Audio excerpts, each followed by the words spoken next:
Okay. Good morning, good afternoon, good evening, ladies and gentlemen. Welcome to the December meeting of the Hong Kong Philatelic Society and Hong Kong Study Circle. It's good to see so many of you at this time of the year, near Christmas, and I especially welcome Rob Newton, whom I'm sure that all of you know who he is, but you might not have seen his face. So he's right there. I mean, for the first time, and you are welcome, Robin. So just in case that some of you who haven't actually paid your dues, he'll be chasing after you very soon. Okay, so right. So may I just start by just giving a short display so that I'm sure other people have things to share with you, but I'll just give my 15 minutes talk about this first day cover things. Okay, well, you can see actually I put up this slide right in the middle. You can see it's a very festive. Hong Kong Post has a little Christmas tree on the. This is actually a delivery box where the postman put the mail into this cabinet for other postmen to deliver. So this is the typical Hong Kong Post mailbox, and you got a little Christmas tree thing on top of the. We call that a twin box design. But where some of these green boxes, some of them do have a little Christmas tree on top. I think it's the first time to have this kind of gesture from Hong Kong Post. Very festive. Okay, and then you see a couple first day covers, which I'm going to talk about. But before I start, Robert actually sent me a slide about the Amoy, the straight line Amoy c.d.s on Hong Kong Queen Victoria adhesives, and he's wondering why you've got two strikes on the stamps at virtually perpendicular. Well, actually, yeah, it's just one like that and the other sideways. I just wonder why. Are they the same date? Presumably, are they? Yeah. One is January the 2nd, 85, August 84, and November 84. So, I mean, I just wonder whether, well, he wonders as well, whether this is just a mere coincidence or there's a reason why they put two strikes on the stamp. Anybody got? Robert's got anything to add to this? Nothing to add. It's just that, of all the other tree port councils, I've never seen Yeah, this happen before. And it's a double only strike. on Amoy, Hmm. and it's only in this sort of relatively narrow period of time. Yeah, yeah, yeah. Maybe there's a reason for it. I don't know. I mean, obviously, immediately one would have thought of maybe they have a temporary clock or something, and maybe his senior has decided to check on his performance or something and put another strike on it. I don't know. It looks like the same c.d.s, but doesn't mean that it's struck at the same time. So it could be at the Yeah. same day, but at a different time, couldn't it? Yeah, Yeah, and obviously if it was just a double strike, they'd be sort of in the yeah, same orientation, but they're exactly. definitely 90 degrees to each other. Exactly, exactly. It's very, very strange. Very strange. I've never seen anything that like that before. And well, I mean, the straight line Amoy c.d.s it's not a particularly rare c.d.s, but really this is quite very interesting. So food for thought. Anybody think of reason, or you've got similar examples on other values? Yeah, please let me or Robert knows your findings. Maybe you have an envelope or something, or that would be nice. Okay, so right, okay. So I'll just move on to the next item. Okay. This is actually one a very interesting. This is actually a modern, well, okay, 80 something, 86. It's a modern parcel piece. So you can see that the rectangular exactly is a rubber cancel used on parcel post, and this is quite a famous era of the c.d.s. So where's Morrison Hill? Do you know where Morrison Hill is? Morrison Hill is. Oh, somebody's keep coming in. Okay, Morrison Hill is actually in near Wan Chai. Okay, that but before it is what is now, it used to be a hill at the seashore before the reclamation of the Prior East project that was in the 1920s. So the hill was actually complete, was a hillock, or rather not a mountain, and it was flattened, and the soil and rocks were used to fill in the Prior East, so make it extend it further out. So the name actually is named after Dr. Robert Morrison. I'm sure that you know about him. He's an educator and schools and things. Very famous, and Hong Kong Post has issued a set of stamps, or maybe even more, maybe 1 or 2 sets of stamps about him. So that's named certainly after him. But they in about 1986, around 1986. I mean, this looks like a pretty clean and new postmark. Somebody made a mistake, so they spelled it wrong. It says instead of Morrison, it's got an I between S and O-N, so become Morrision Hill. So obviously it's an error, and actually nobody actually spotted it. And then obviously these looks like some philatelic cancellation. So somebody must have spotted it in around 14th of June, 1986. And then informed the postmaster, of Morrison Hill, and said, "Oh look, there's a spelling mistake." And then of course the red face and the postmaster. And then before, I mean, obviously it took maybe 2 months or something, 2 or 3 months to order a new parcel canceller. So he decided to gouge out the I. So it becomes Morris on Hill. So this is okay. You can see it's only 5 days. So he decided to improvise and just gouge out the I. Okay. So and obviously when the new parcel post cancellation arrived, that would have been replaced. So this is just an interesting piece. Okay, so I'll go on to the first day cover. Obviously, what is the earliest known first day cover of Hong Kong? Well, nobody knows. I mean, it could have been. It's possible that you could have a definitive QV definitive stamp first day cover. Is quite possible, but for the earliest, the first commemorative stamp of Hong Kong, which is the 1891 Jubilee.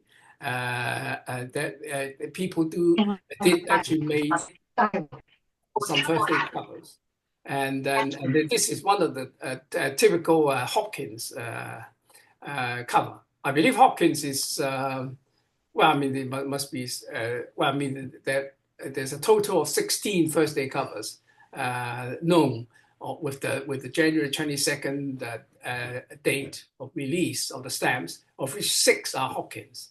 So 3 actually was addressed to Farmer, Mr. Farmer to Victoria Hotel, and the 1 to Winch Brothers in Colchester, and Dr. Morris Colchester is probably related to them. And then there's 1 to USA and 1 to Germany. So this cover is actually listed as cover number 8 on Mr. Kwai Lung's list. Not obviously, it's got all these rusty spots and things like that. It's not the prettiest of the first day cover, but I think it was on the John Bull sale at the weekend, and I think asking for an astronomical price. I think six-figure price, 6-figure sum, and then it was unsold. Anyway, so that's the cover. I mean, if you want to get it, go and talk to John Bull, and they all right. Okay, so when it comes to the official, obviously all the earlier covers like the Victory issue, the Centenary issues, There were lots of covers published by other companies, lots of different designs. It's quite interesting to collect. Some are obviously less seldom seen than the others. People gone crazy in recent years about this collecting different designs, maybe for the 1953 coronation and etc. But actually, the first actually official first day cover is this one, is this centenary. A postage stamp centenary issue with the three very nice stamps with the on the right side the portrait of Queen Victoria and in three different colors, and they have a booklet. They produce a booklet like an insert into the cover. I think you have to pay for the booklet. It's not free with it, because there are many of the first day covers do not have a booklet with it. Maybe you have to pay a couple of dollars for the booklet, and then inside within the pages of the booklet, there are three blank spaces for you to stick a set of stamps there, for the three values. So I mean, to get a booklet and the cover, you have to buy two sets of stamps basically. I mean, wasn't a great value. I mean, that the top value is only 50 cents. I mean, but in 1962. It's not compared to the earlier issue with the $1 Hong Kong U. I mean, it is comparatively cheap. But the reason why, I mean, there are plenty of these around. Maybe cost you something, maybe a $10 or something. Not a very valuable birthday cover. But this one is quite interesting that I've seen before. It has a double ring Hong Kong AMC. Which is stands for AML Center, and number 2 c.d.s, which is rather unusual because usually it's number 1 that they use for canceling mail, and then a Chi-Tech B registration label. So the question is, what happened to this? Well, did somebody actually post it at the, well, surely if you put it to the Chi-Tech post office at the airport, they would have the Hong Kong Chi-Tech c.d.s instead of the AMC. So presumably this must have been posted at the AMC or something. I don't know. Is there a letterbox at the AMC sorting office at the airport? So maybe this is, I don't know. This could well be could it be a so-called unofficial registered? So. Yeah, I haven't seen another one like this before. So, any thoughts, Simon? Do you have any thoughts about this one? Or have you seen anything similar like this? No, I don't know what's happening, and yeah, I don't know. I don't have information about the history of this branch post office. I know that there's a section called AMC, and was it located together with the Catholic post office? And no, sure. I was outside. It was it's a separate block from the airport. Airport building. The building is definitely there, but it's not the Chi-Tech post office, as far as I could remember, years and years ago, was actually inside the airport terminal, the Chi-Tech airport terminal. And there was a separate building outside, which dealt with airmails and airmails. So presumably you could actually post a letter at there may be a letter box or something that you could actually drop mail at that office. So this becomes so-called unofficially registered. Somebody just but I don't know how it could take place. I don't know. Maybe I don't know. There are too many people at the airport, and they borrow the c.d.s from the AML Center and employ a second clerk. I've seen one with the. Have you actually seen one with the Hong Kong Chi-Tech c.d.s? I'm sure they exist. So this is another. It's quite an interesting cover.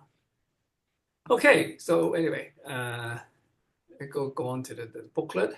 All right, And then where else? Okay, all right, there we go.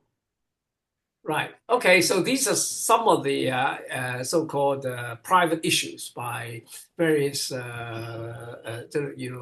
the philatelic stamp dealers or what.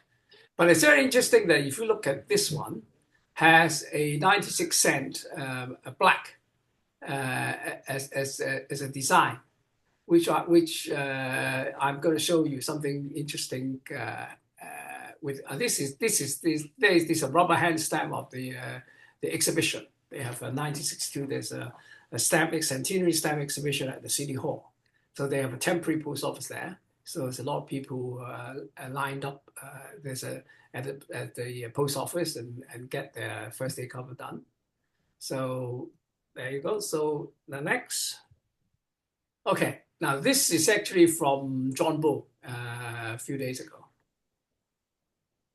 Okay, so you can actually see there is another. These are except the top one, which I believe is a Chimsa Choi. It might be Chimsa Choi or something. A philatelic club, or maybe Chewing You might know. Chewing You has come in. So except the top one, all the rest of the covers were produced by the China Philatelic Association. Now the original cover they produced has a 48 cents red, which is actually very similar to the actual stamp issued. So why this one was not stamped is because this was banned by the post office.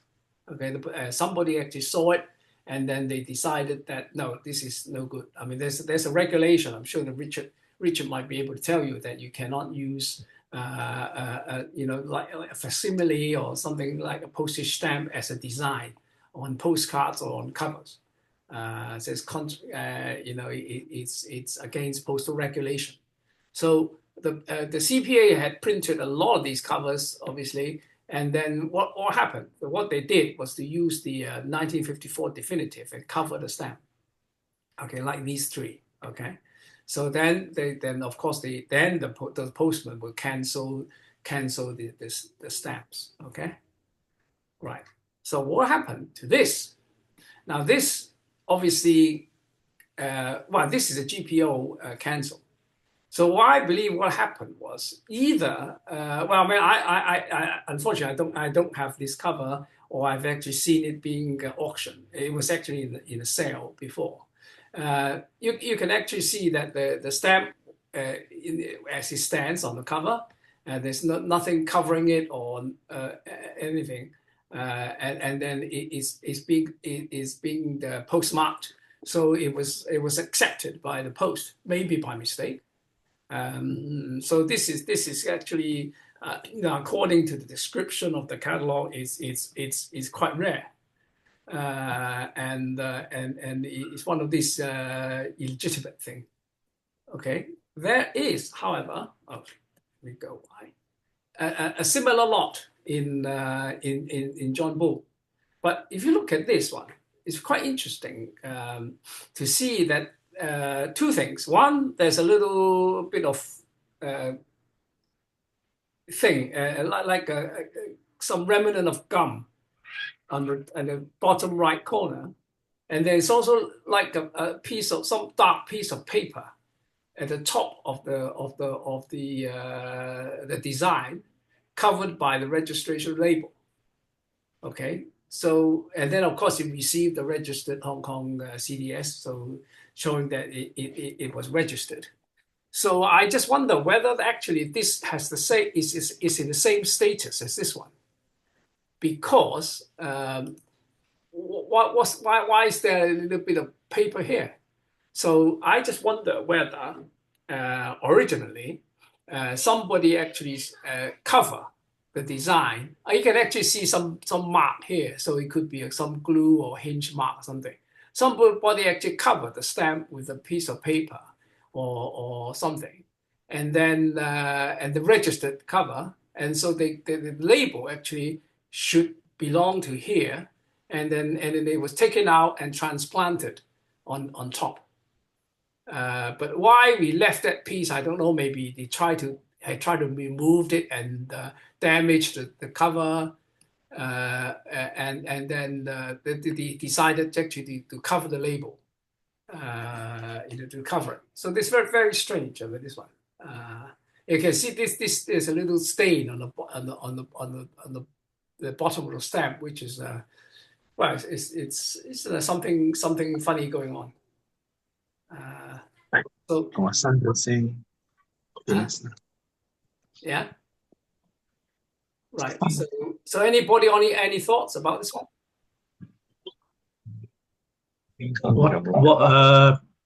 Andrew, Yeah. what is the small, round, red calligraphized Oh, this one.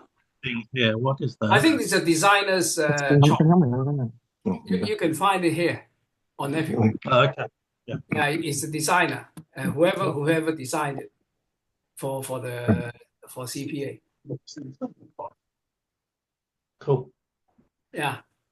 So I got a feeling that this is a little bit dodgy. So because usually this one actually fetched a very high price at the sale a few years ago, and then it looks clean and there's nothing. It might be just some mistake. The clerk didn't know about it and he stamped maybe a few, and then somebody told him, "Oh no, you can't do that because this contravenes postal regulation." So and then obviously he stopped, and then all the rest you see would be like this, and then afterwards, people, in order not to waste the blank covers, decided to put the stamp covering the QV 48 cents.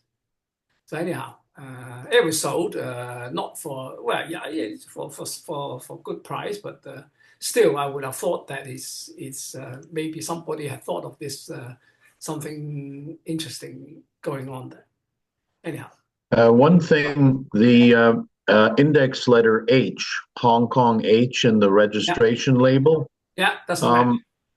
I believe that was temporarily used at a branch. I can't think off the top of my head which one.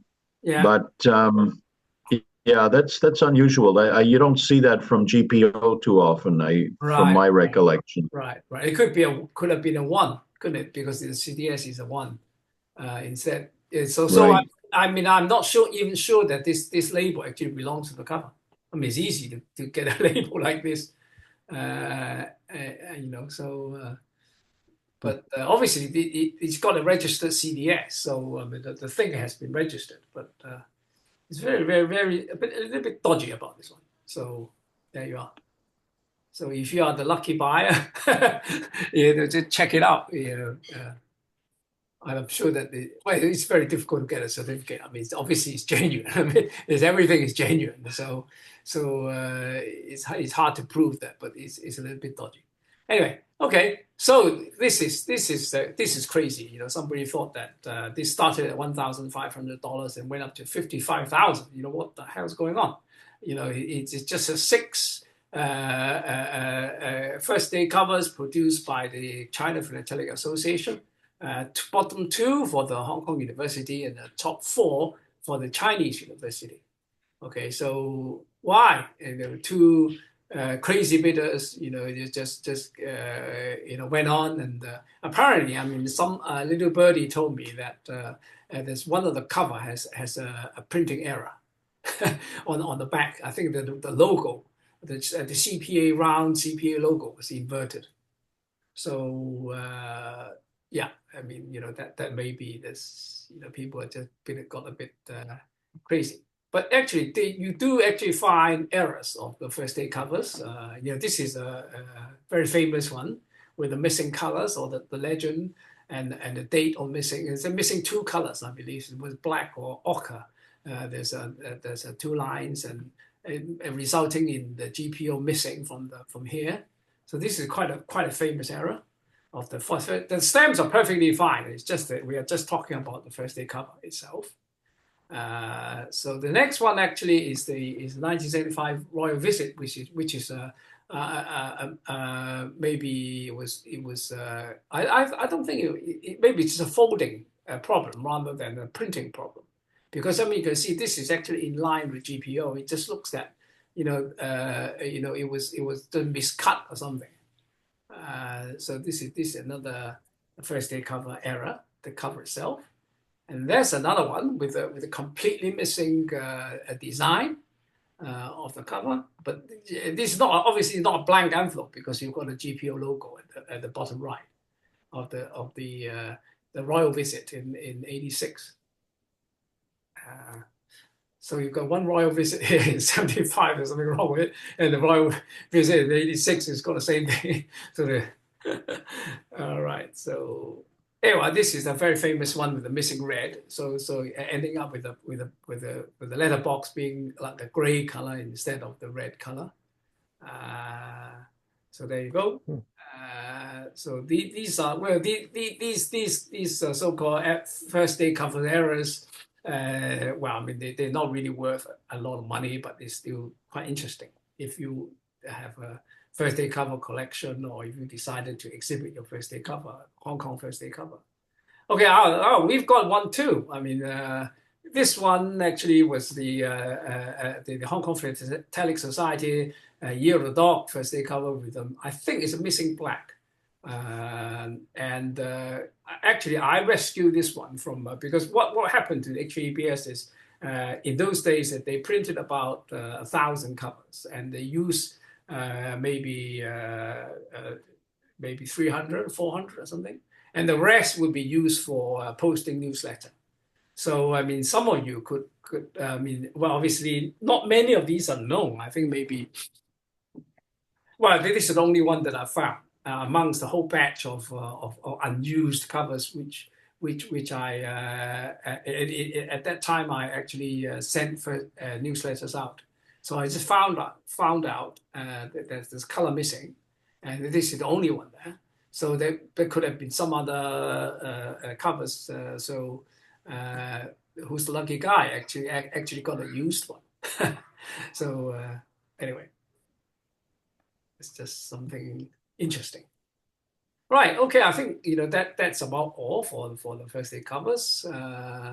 Yeah. So any questions from anybody? Or in fact, any questions on these things items? No. Okay. Just a comment on the popularity of first day covers. In the United States, it's a huge thing because they still have first day cover ceremonies when they launch stamps, and people go to them. So it's became a very institutional thing in philately to collect first day covers, and they have the First Day Cover Society is a giant organization. They have more members. They have more members than a lot of national societies. And yeah, it's a really big deal. So at the national shows in the United States, there's always a very big selection of first day cover exhibits, and they're creative and interesting. I can tell you in Canada, first day covers for the longest time were out of favor.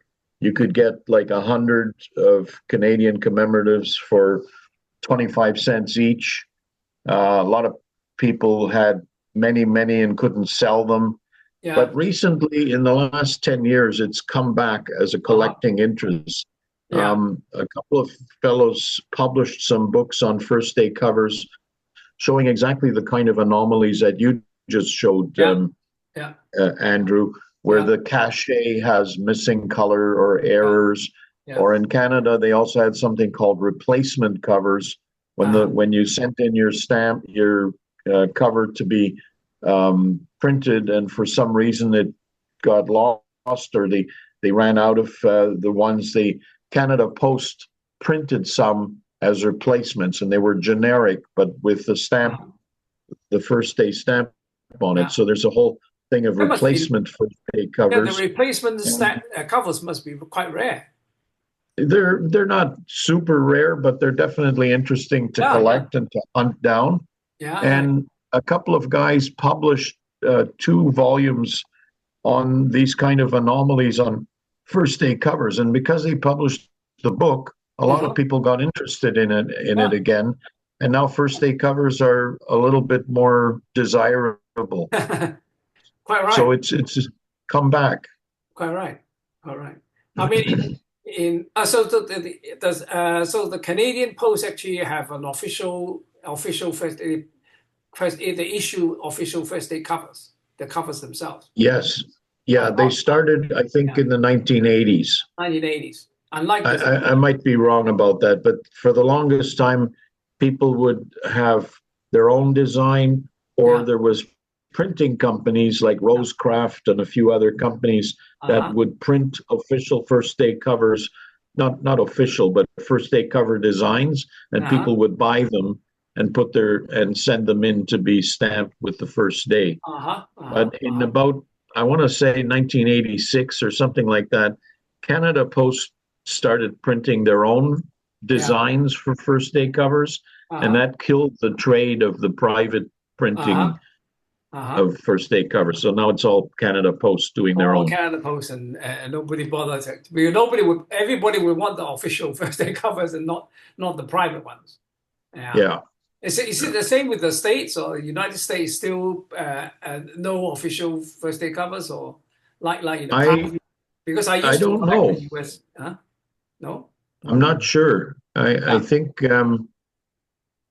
I'm pretty sure the U.S. Post Office must have some official designs for their new stamps, but I don't know it. I don't collect it, so I'm not that well versed in it. Yeah, must be in recent years, but I used to collect U.S. first aid covers, but they all got so many different designs, and there's like a silk cover or whatever design, and in fact, one of the exhibit in Shanghai. It's about the 1942 Sun Yat-sen issue of United States with Abraham Lincoln. The stamp, 1942. When the issue was stamped with Abraham Lincoln and Sun Yat-sen together. That's right. That was a 5-cent blue one, right? That's right. And it's very patriotic. It's got a map of China and the flag there, and then it's one of the exhibit. It's just a 5-frame exhibit. It's just showing this stamp on all kinds of different U.S. first aid covers done by different countries. Yeah, it's a huge collecting area in the United States. That's right. All from different states, different post offices, they're different councils. Yeah, it's amazing. So so many different designs of that issue. And so anyway, so anybody got anything? Any comments or? Andrew. Yes. Andrew, Richard. Yeah. Going back to your Kitec AMC. Yeah. Let's see. Where is it? Look at that. Let me see. That one. Oh no, earlier. This one. Yeah. Okay. I also have one of those on the same day. Yeah. And then I also have the same registration marking in July are then stamped with the Kitec. So maybe it's a function of the amount of volume of mail handled by Kitec on that first day. Because there's no other date that I know of has that date stamp. Yeah, that's right.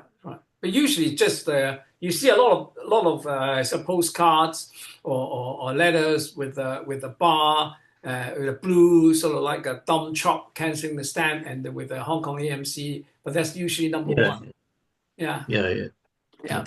Okay. Right. So anyways, just take it out from the vault or something, because there's so many people queuing up, or maybe maybe they didn't have enough chops.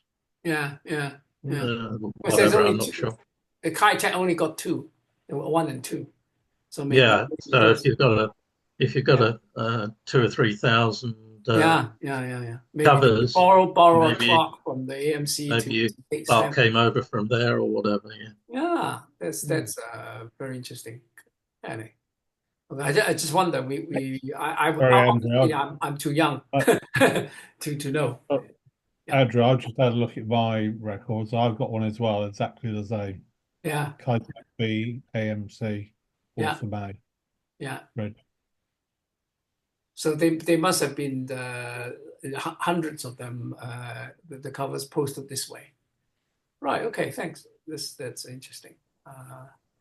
Okay. Yeah. I with this one, I'm just wondering why this passed through the post, because it's got the same design. And whereas the other one, the post office banned it because maybe it's just the pink. Well, I mean, if you look at it very closely, it's not the same design. No colors. Yeah, maybe, no colors, yeah. Yes, that's right. It's just, yeah. Well, anyway, it's fun to collect these, but please don't pay too much because as you see that the first day covers are never. I don't think they are rare. I mean, they must be mass produced. And it's just that people collected them and maybe put them in the trunk or in the closet, and sooner or later the whole pile will come up if you have a price on the head or something. Anyway, okay, well that's interesting. Okay, so I'll stop sharing. Right. Yeah. Right. So, anybody got anything you want to share or show? Yeah, Andrew, I have something to share today. Okay. Right. Okay. Let me start share screen. Yeah.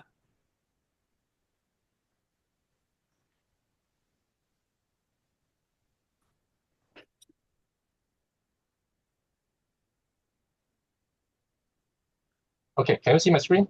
Yeah. Yeah. Okay. Yeah. Sorry that I didn't inform Andrew in advance, because in fact I was in Shenzhen this morning and afternoon, and just managed to came back on time to join this meeting. So I can now share my story of the day, and one story number 4 of this year, and the theme is Official Pay Hong Kong, the double ring tie. Okay, Yeah. you can see. Yeah. The image of the look and the shape of the day stamp. Okay, let me continue. And okay, a little bit of background. In fact, during the post-war time, a new set of official pay day stamps arrived Hong Kong in around mid 1946, and below are records from Prowl. Only 4 index numbers: 1, 2, 4, and 5, without index number 3. I have no reason to explain that. 1 and 2 were used in GPO counters, while number 5 was used in the GPO sorting office. And then supposedly those hand stamps inscribed Hong Kong without the name of the branch office were used in GPO. But of course, this assumption may not always hold true. For example, index number 4 was used in North Point initially, but reused by the Philatelic Bureau during 1975 to 1993. And then besides of those hand stamps, and in fact GPO, because of the volume of mails it was handling, it was having several sets of stamp cancelling machines. You know that wavy or slogan arbitrary die in black was used to cancel the stamp, pay mails during the day, collected during the day, and then the official pay die would be used to replace the obliterated die in black and change it to red ink to cancel the official pay and postage pay mails. Okay, these are the records that I have for the day stamps of the cancellation machines, which were used to cancel official mails. one point to note is that not all or not any set of cancellation machine would be used to cancel official mails. Only a few of them. Okay. And going back to the double ring type, it is quite uncommon because the earliest recorded date, in fact, was 1965, and it just used for a few years till early 70s. It is a double ring type with the diameters of 27 and 16 millimeter with sidebars. The first report of this new date stamp, in fact, was in Hong Kong Study Circle Journal 270 in 1989, mentioning that it was an unlisted type, and and the recorded date in fact was 1966, August 19. And then in 1990, Study Circle Journal 273 reported another example of this double ring date stamp used on 1969. And then a few months later in Journal 276, Mr. Yu mentioned he had an example, the late date of September 13, 1971. And then in Yip Chang and Ocean's unpublished monograph in 1990, the date in fact was using Study Circle dates. And Prowse OPD 19, in fact, the dates are not that updated. I don't know why. And then the set books published by Hong Kong Post Office and CPA, and also have images of the date stamp. Okay, then let's go to see some examples of that date stamp on cover. And yeah, in mid-1960s, I just mentioned GPO was having single ring type index number 125 plus several cancelling machines. And yeah, so I would say it's quite unusual if a new official pay stamp was deployed in GPO at that time. So my question, I always like to ask questions. And was that double ring type date stamp used in GPO? Or was it used in other branch PO? Below is a list of covers that I recorded last year. And in fact, I have some updates today, and I'll cover it in later part of my presentation. And these are the covers with a clear originating government departments, and I can also locate the department's office address. And yeah, from the list, you can see that those government departments were all located in Hong Kong Eastern District, from Causeway Bay to Long Pond. So if that c.d.s or if that date stamp was used in GPO, then it is logical that the GPO should have collected mails not only from Eastern Districts, but also from other districts like Wan Chai or Western, etc. Mm-hmm. So GPO seems unlikely to my reasoning. And so I then look into the branch POs nearby those sender addresses: Wan Chai, Causeway Bay, Happy Valley, Morrison Hill Road, Kings Road, and North Point. Those are the branch POs nearby those government departments. But that's one more fact we need to observe. The earliest recorded date, in fact, is in 1965. And this is the cover having the earliest recorded date. And it was sent from the Electrical and Mechanical Office located at the Caroline Hill. And so let's go through a list of possible branch offices. Wan Chai reopened after the war in 1945. However, Wan Chai Post Office used it to use its normal date stamps in black ink to cancel official mails, like this one. Okay, this one was mailed in 1965. So Wan Chai is unlikely. How about Causeway Bay? It was opened in 1970, later than the earliest recorded date. Same for Happy Valley, opened in 1969. And same for Morrison Hill Road. It was opened in 1966. Just to reiterate that the earliest recorded date of them date stamp in fact is 1965. So North Point was opened in 1957, but North Point already used a single ring type index number 4 to cancel official mails. Like this one from government printing, and posted at North Point Post Office, and the official pay hand stamp used that was index number 4 single ring. But North Point Post Office has transferred its sorting and delivery functions to Kings Road Post Office in 1964 because, okay, so the last recorded date of index 4 in fact was 1963, and because Kings Road was opened at that time in 1964. Kings Road opened on 26th of September 1964 to the ground floor of 275 Kings Road. And in fact, it was the largest post office in Eastern District at that time. It included postal service, telegram counters, private letter boxes, etc., and many counters.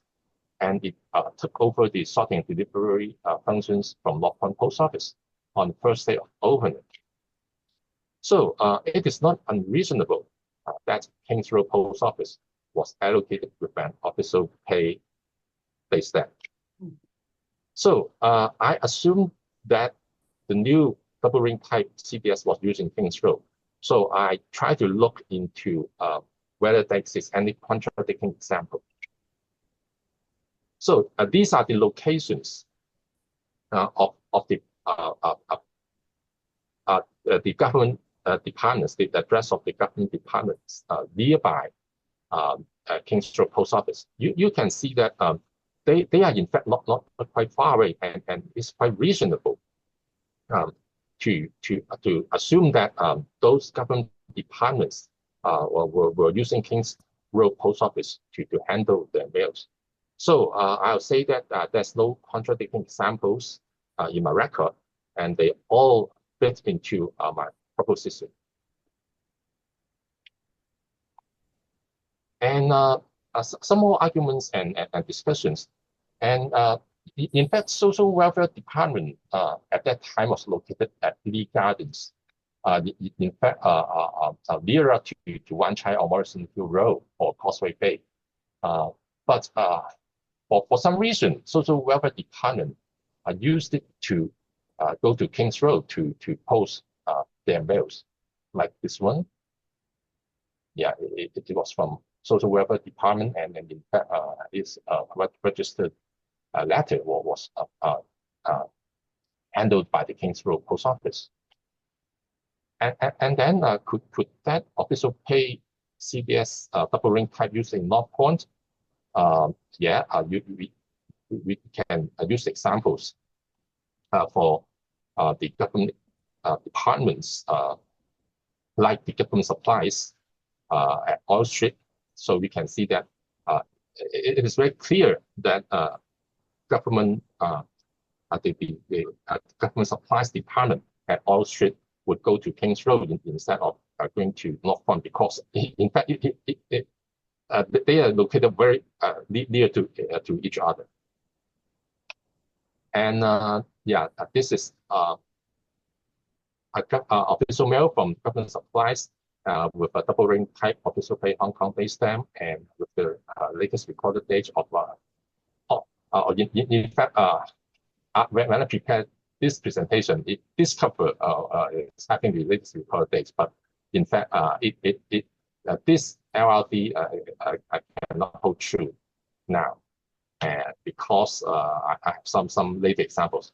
Okay, anyway, we go back to the location of the use of that date stamp. So I will say that the official pay Hong Kong double ring type was used in King's Road Post Office. And in fact, it's a new finding because no existing or available information mentioned about this fact. So late examples. Thanks to Mr. CTU, who provided me with some late examples of this double ring type official pay Hong Kong date stamps. And this one, in fact, was used on 13th of September 1971. In fact, it's very late, but it's not the latest. Mr. Yu provided me with another example, which in fact is the latest recorded date and updated latest recorded date. And it was used in 1972, July 7th. And that 1972, in fact, is the latest date across all official pay date stamps that I have recorded. So I'll say that if you just look into the inscribed letters of that date stamp, just official pay and Hong Kong, and in fact, it's deceiving. And it's normal to assume that it was used in the GPO, but in fact, it was not. And its actual working location was at King's Road. And this is the images or the pictures in the Hong Kong Post Office and the CPA book. And yeah, you can see the date stamp. And so I assume that the real or genuine date stamp still exists, but probably it's not in the hands of Hong Kong Post Office anymore. I guess it is probably in private hands. So my caution is to beware of fake postmark from genuine date stamps. And sometimes those covers having these kind of fake postmark from genuine date stamp may have positive certificate. Mm. And yeah, my last message, Merry Christmas. Yeah. From a Christmas card from Hong Kong Post Office in 1990 something. And so happy collecting, Merry Christmas, and thank you. Thank you very much. Well, again, a very well researched presentation from Simon, as usual. But why was it withdrawn? The one with the thick bars, why was it withdrawn? It doesn't look damaged. Oh, no. Oh, you mean this one? No. The previous, you said that the latest date was 1972. But why was it withdrawn? Oh, yeah, I am still looking into the real or the reasons because it seems to me that the post office was having some kind of a guideline to stop using this specialized date stamps. So no matter it is this double ring type or official pay Kowloon or even the machine or those official pay obliterators from the machine cancels or official pay central pole, they were all withdrawn in around late 60s or early 70s. Oh, really? Oh, okay. Yeah. So it's not just the official pay. Not just this one. Basically, Hong Kong Island, you whole of Hong Kong. Find, then you cannot find any official pay date stamp later than early 70s. Yeah. Maybe there was a change in guidelines using. Yeah. It's just similar that suddenly with the official paid, the post office actually used black ink instead of red ink in the I can't remember which year now. Yeah, one reason I can imagine it is that maybe because of the growing number of volume of mails, so they might have thought that it was quite cumbersome or quite complicated to change the ink and then use a specialized date stamp. They just wanted to simplify the process. Yeah, just use a normal date stamp. Yeah, right. Yeah, just like whereas previously like Wan Chai Yeah, Right. yeah, instead of just using a specialized one. Ah, very interesting. Yeah. Okay. Yeah. Any question? Okay. Thank you very much. Yeah. Yeah, Good. okay. I'll stop share now. Yeah, that's great. Yeah. Excellent. Yeah, very interesting. It's always the modern stuff is always very interesting. And, yeah, in fact, I'll say this stubborn type it's not that common. no. You may not be able to see it from time to time, often. Yeah. No. I would say maybe less than 30, 20 or 30 covers. My record is just 10 or really? Yeah, 10 to 20. I would say 10 to 20. 10 to 20, yeah. All right. Yeah, because they're all on this official mail, got no stamp, people just throw them away probably. Yeah. There's no reason for keeping them. Yeah. All right, okay, thanks. Good. Anybody got anything to share or to comment or to say, or Richard? I have something. Yeah. On behalf of John Tang and myself. Haven't heard from you for some time.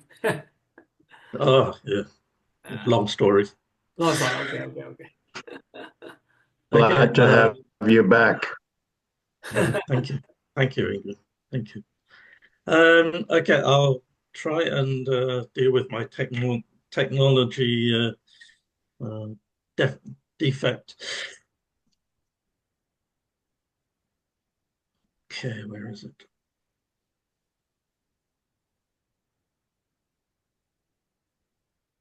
Okay. Can you see my screen? Yes. Okay. Right. This presentation, as I said, is done by me, obviously, but on behalf of myself and John Tang. We put together this a while ago. I was going to present it at a previous meeting, but I was unable to do so for various reasons. Anyway, the subject is, I think most people know roughly the story of Pan American Airlines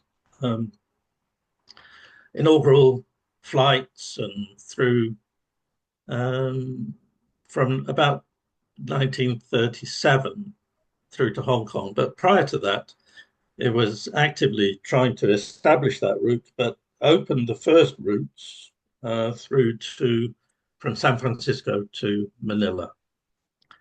And this covers some of these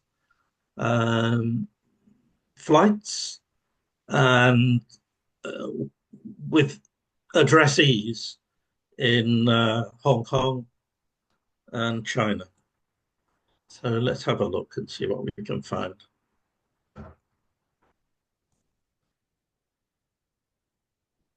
Prior to 1935, and in fact afterwards, the facilities for sending airmail through to Hong Kong from the USA were limited, and they were limited to airmail within the United States. So I think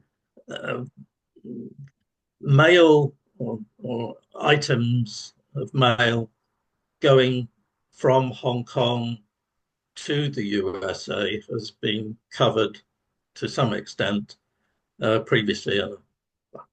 I can remember writing something about that some years ago with John Tang, showing some covers and the different rates and so on. But the other way around, from America to Hong Kong, is a different story altogether, really.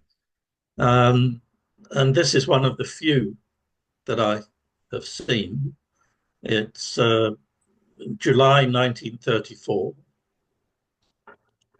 and sent through to Hong Kong with the airmail paid for through stamps in US currency, and which arrived in Hong Kong on the 3rd of August. And you can see actually the K1 postman beat chop with what is now Chim Sa Choi.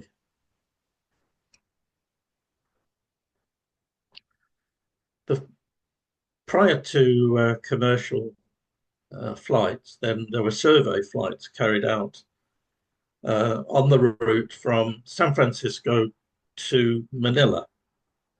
There was no survey flight done between Guam and Manila, but all of the other stops along the way, which we're all fairly familiar with, were carried out using the Pan Am Clipper, which was a Sikorsky S-42.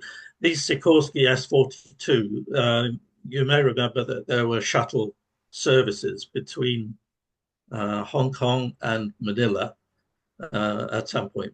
And they used this smaller plane. There was only mail carried on the first and fourth flights. The reason for that was that there was actually no postal facilities in Midway Island and Wake Island until sometime later. So of these survey flights, the first one in April 1935, here is an example coming through to Hong Kong, sent from San Francisco 16th of April, and it arrived in Honolulu the following day, but bear in mind the date line between Hawaii and the mainland. And then it was sent onward by sea to Hong Kong. There's actually no receiving date stamp in Hong Kong, but there is a number 12 postman beat chop below the blue 5-cent adhesive for the area where it was addressed to. So that's the first flight. The fourth flight went through to Guam, departed 5th of October and arrived in Guam on the 13th of October. And then it was sent onward to Mr. Dennison. I think we're all familiar with Mr. Dennison and his airmail collections, and also his excellent China collections. It was addressed to him at the Chase Bank in Central. Again, no Hong Kong arrival stamp or marking on this. The background of the first commercial flights out of San Francisco, Trans-Pacific, as follows. Everybody can read it, I hope. But basically, the two planes to start with, the China Clipper and Philippine Clipper, were manufactured at the Glen Martin facilities in Baltimore.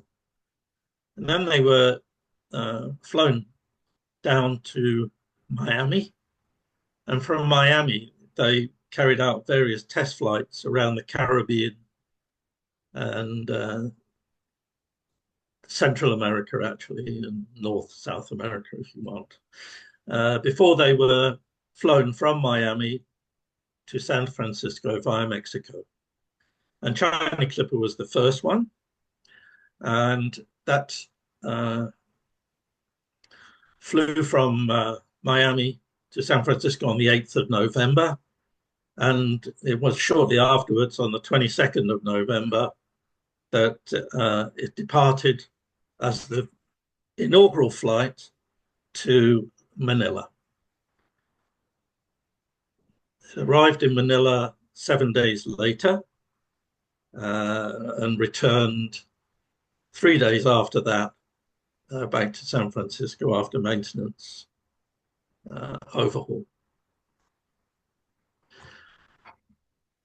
The first flight details are as follows.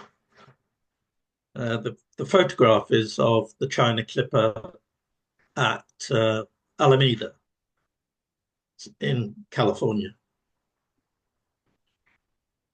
The most interesting thing about this was that the crew stopped for Thanksgiving Day festivities and hopefully a turkey dinner on the 28th of November in Guam before they finished the flight to Manila. And it circled Manila with military plane escorts for half an hour. And it carried about 10,000 plus letters, which were unloaded into a barge, which was put together as a temporary landing stage in Manila Bay.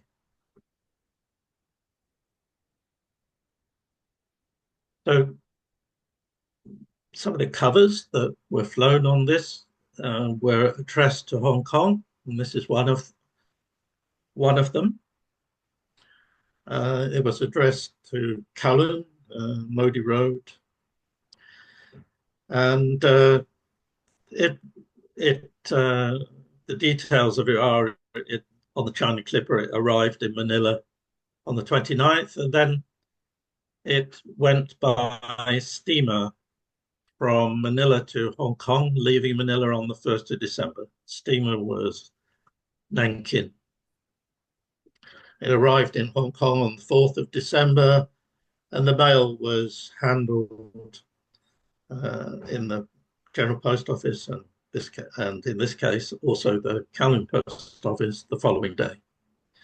The adhesives on this total 75 cents for the airmail and 6 cents for the internal flight that this cover went by from Detroit to San Francisco.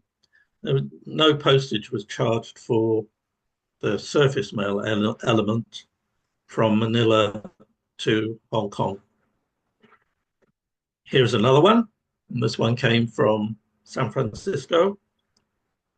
Los Angeles, actually, but it was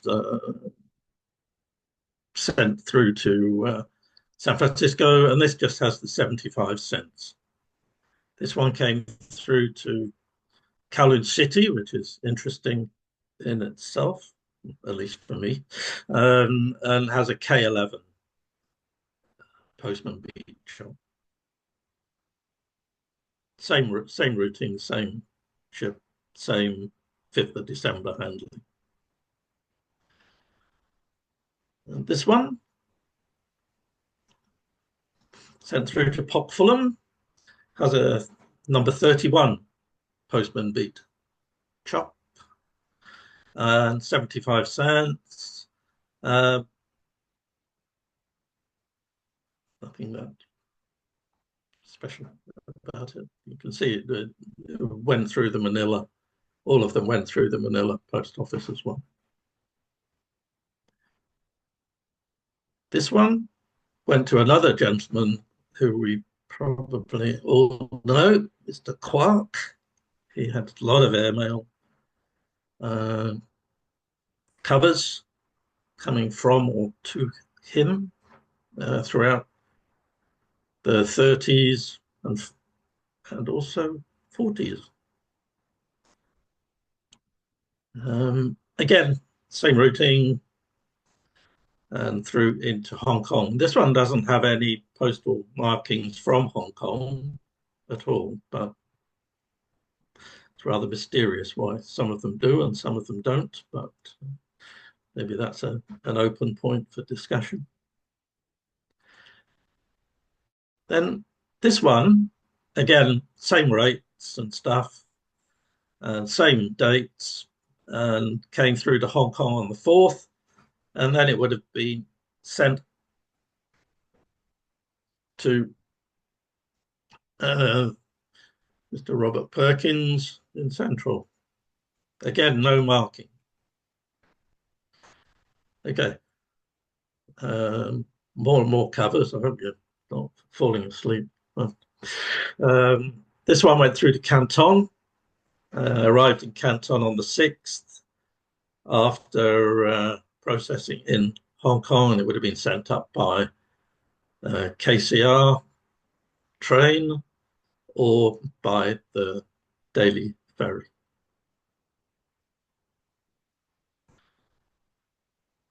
Another one to Canton here. Same story. This one has an extra 5 cents stamp on it. I'm not 100% sure why, but it originated in New Jersey. So perhaps the 5 cent was for it being sent by surface rather than by air from New York.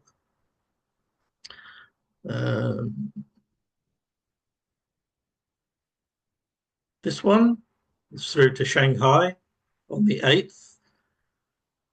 The Nanking went from Manila to Hong Kong and then on to Shanghai. So we would have stayed on board the Nanking. It was handled in Shanghai on the 8th of December. And it has the roller stamp from there, and same postage rate. Similar story for this one. This one went through to Beijing, as we know it these days. And it would have been offloaded at Shanghai and then sent up by train.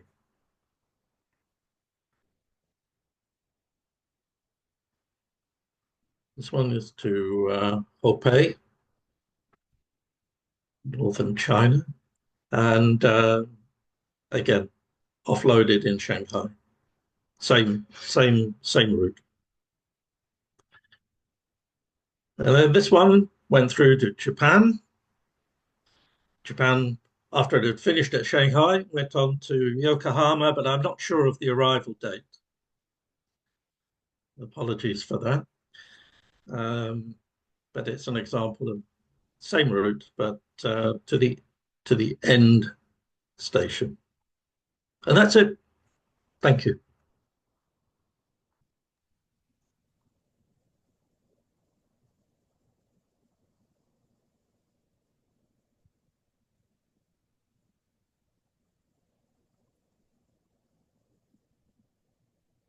Boy, one perspective of transit time, taking 7 days to cross the Pacific by air in this day and age where it takes, 12 hours or from the East Coast or 8 hours from the West Coast. What a difference it must have been for a passenger to go from San Francisco to Manila or Hong Kong. It's kill a whole week just traveling.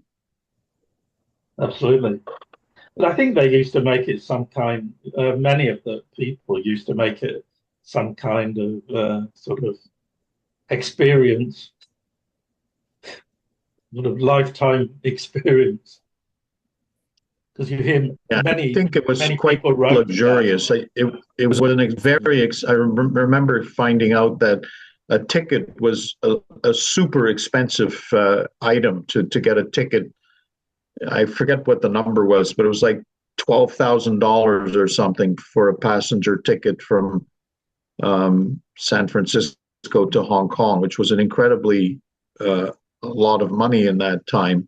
So it was only the well-heeled types that would do it. And I guess at that price, people would expect quite a bit of service and luxury and meals and stuff on board, especially when they're spending a week often on an airplane.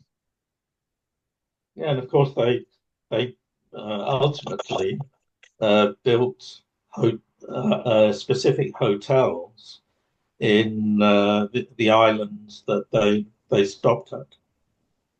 Right. The smaller islands like Midway and Guam,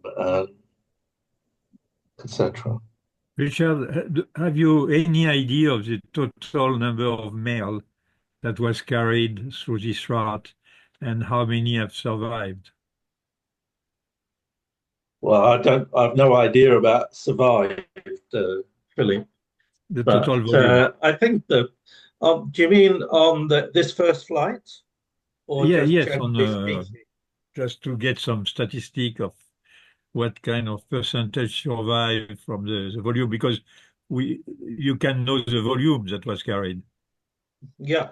Well, on the China Clipper one, the first one, flying Yes.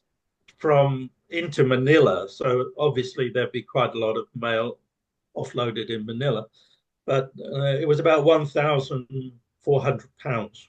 So that's Yes, 10,000 10,000 liters. plus. Yeah. Yeah. Apart from that, I'm not sure. And I've no idea how many were then forwarded through to Hong Kong, China, or Japan. I'm really not sure. Maybe that information is available, but I haven't seen it. So, Richard, I have a couple of comments. You mentioned Mr. Ellery Dennison, and Ellery Dennison, after he came back from Hong Kong, he eventually resided here in the Washington, D.C. area, and he was the president, as you know, of the China Stamp Society. And Yep. I think he's a journal editor and all that. But when I first joined the China Stamp Society, it was just kind of at the end of his philatelic career. And we used to have meetings, though, over at his house. And it's such a shame because I was just getting started. I could have learned so much, but unfortunately, our time didn't overlap all that much. Wow. But his wife was very interesting because she grew up, she was the daughter of a missionary and spoke fluent Cantonese. Oh, And so it was just interesting. They're a very interesting couple. So that's one thing. And then in terms of, when I was working and traveling all over the place, I stayed a number of times at the Manila Hotel on Manila Bay there. And apparently that's where the Clippers used to come in, close to Manila Hotel, right at that point. And so I've actually gone out there, the water there, to try to kind of spot where they could kind of pull in. There's not much that remains though, so I'm not sure exactly where, but that's what I've read in the past. Is it was very close there by the Manila Hotel. So Interesting. Thanks, Vince. yep. Richard, you know that the cachet, the green cachet on the covers, Yeah. with the PAA or privately made. And there are lots of these cachets around. Cachets. Bull. Put them on. This one would have been done by the postal authorities in I see. San Francisco. Ah, right. So it's actually like an official rather than. I think so, because you get them in company. different colors. You get them in different colors Yeah. later with an adapted wording Yeah. in different colors depending on where they originated. So if they can't remember exactly, but for example, if it's from San Francisco, it was blue, and then if it came from Honolulu, it was green, or Guam was red, or that kind of thing. Okay. So I think they were quite official case rather than done by the airline company. Yeah. I think so. But I'm not 100% sure, but I think so. Yeah. Because it, yeah.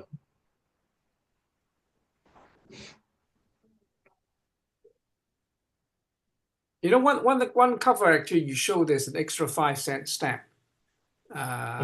near the bottom, and that was from the East Coast, wasn't it? New Jersey. Yeah. Right. I think that may have gone by train or something, but I just thought it might have been overpaid originally. But while I was, no, I think maybe it's inland fee, inland ML fee. Yeah, I've seen the San Francisco one starting has one, but point. some don't. Yeah.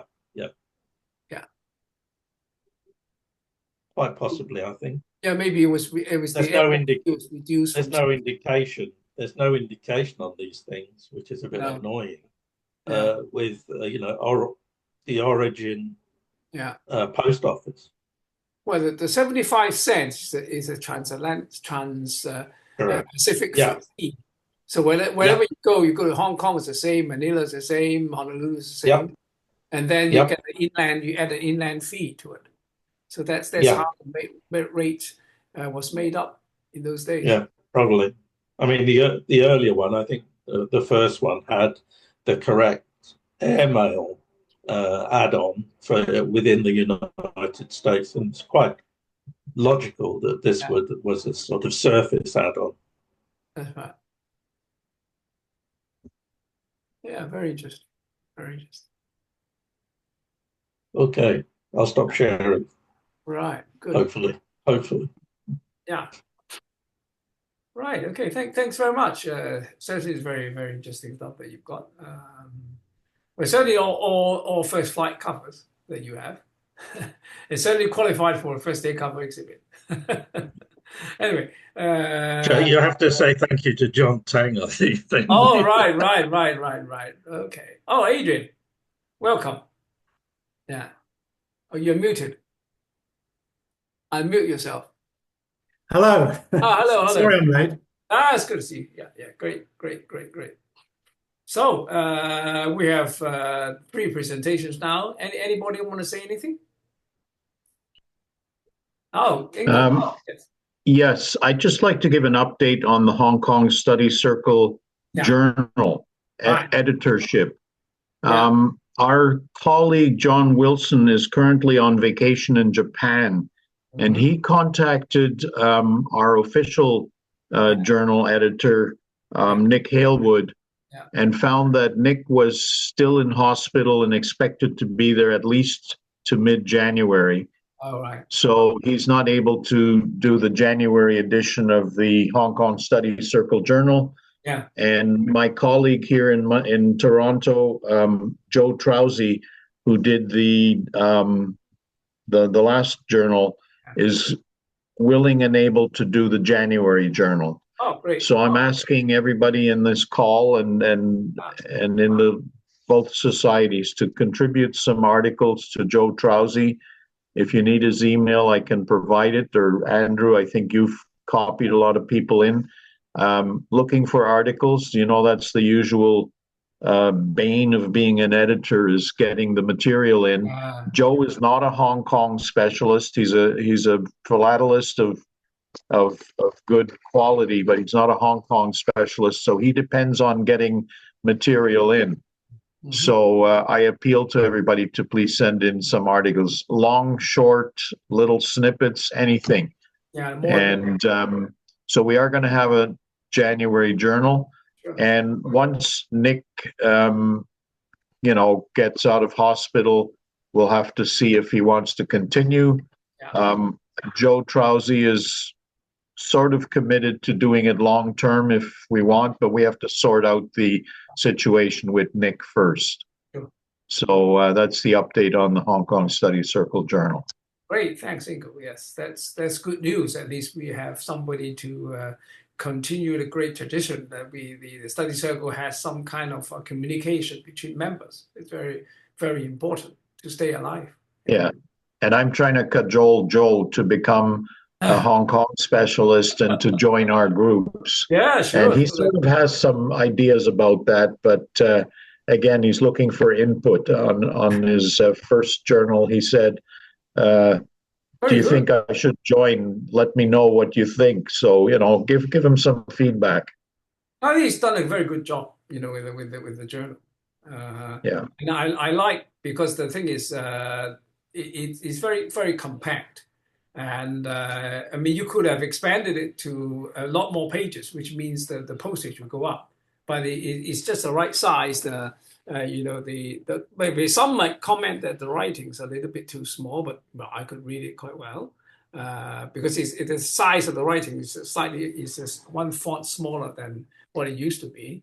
And then certainly the illustrations are slightly small, but I suppose I think the postage actually is a big issue. I mean, the bigger the more pages that you've got, the more expensive it is to mail.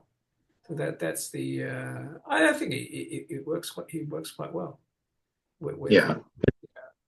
Well, and it's also a function of how many submissions he gets.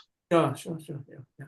As I say, that Nick has a bank of articles, but obviously he's in hospital. There's nobody can go into his hard disk to retrieve those, and we just have to rely on new inputs from members. So yeah, write something. Maybe a page or half a page would make it. In fact, the more that he has, the better. Rather than the same old 5 or 6 people that writing, so lengthy sort of articles. Yeah. Yeah. Thanks. Great. So, anybody going to Uruguay in February? Long way. Yeah. I think Sam is going. I think so. Yes. Yeah, he's going. Yeah. Yes. But he doesn't fancy it because it's something like 33 hours or something.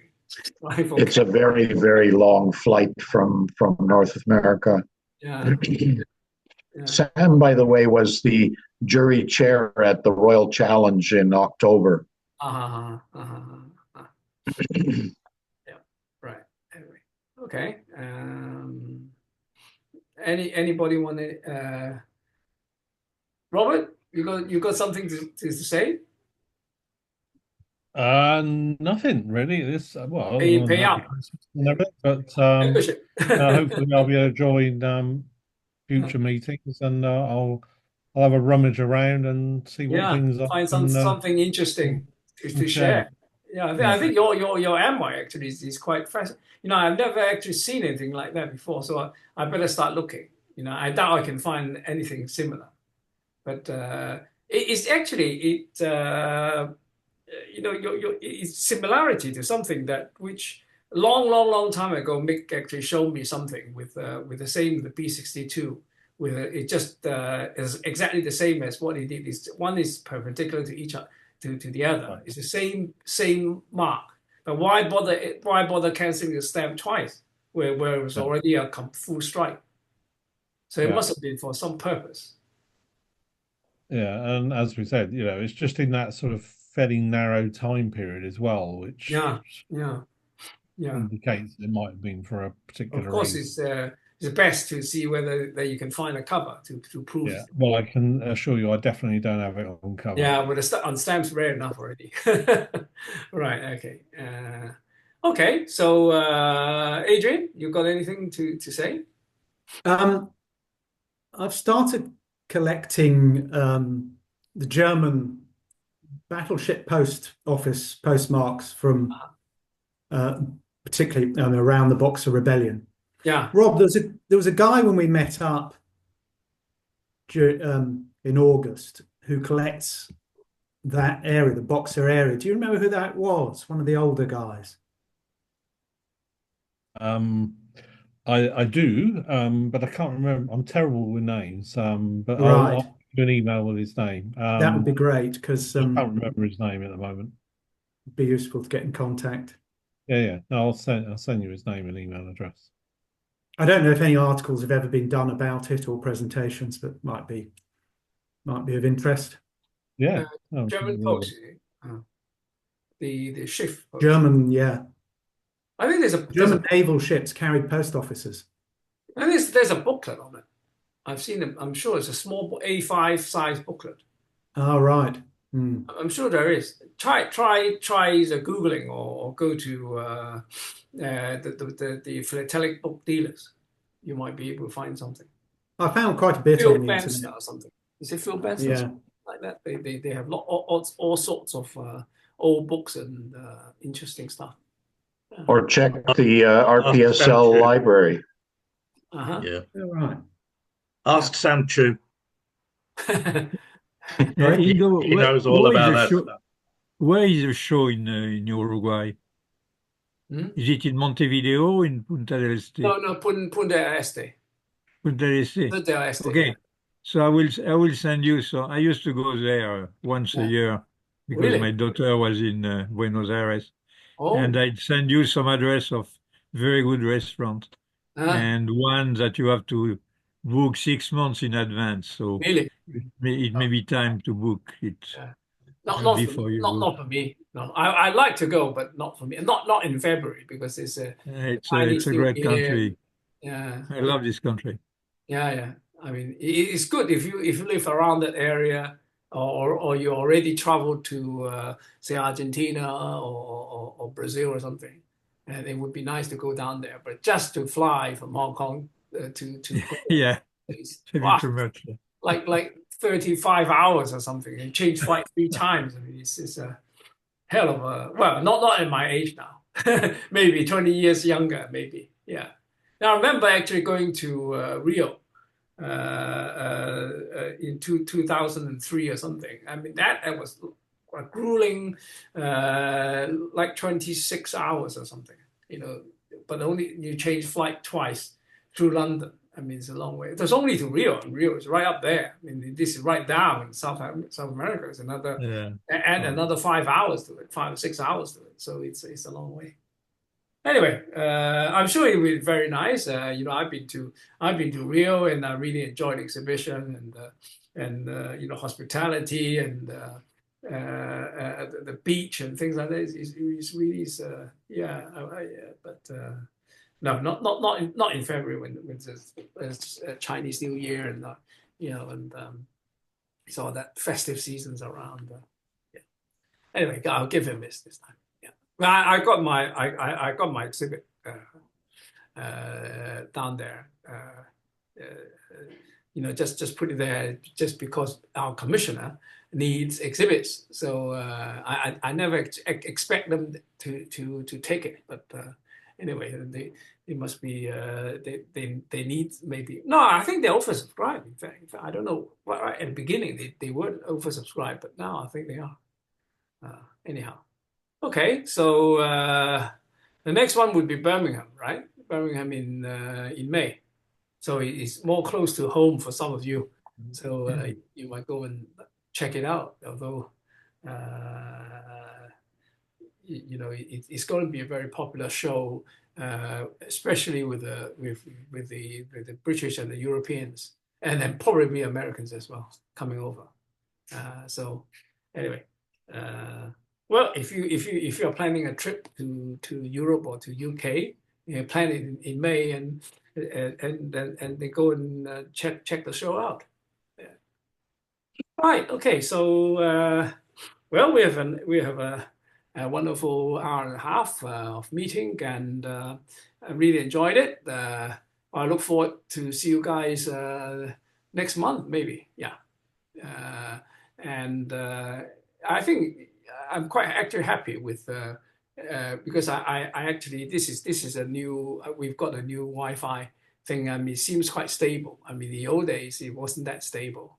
Even my kids I'm sure they're on Netflix at the moment, but they're still quite stable.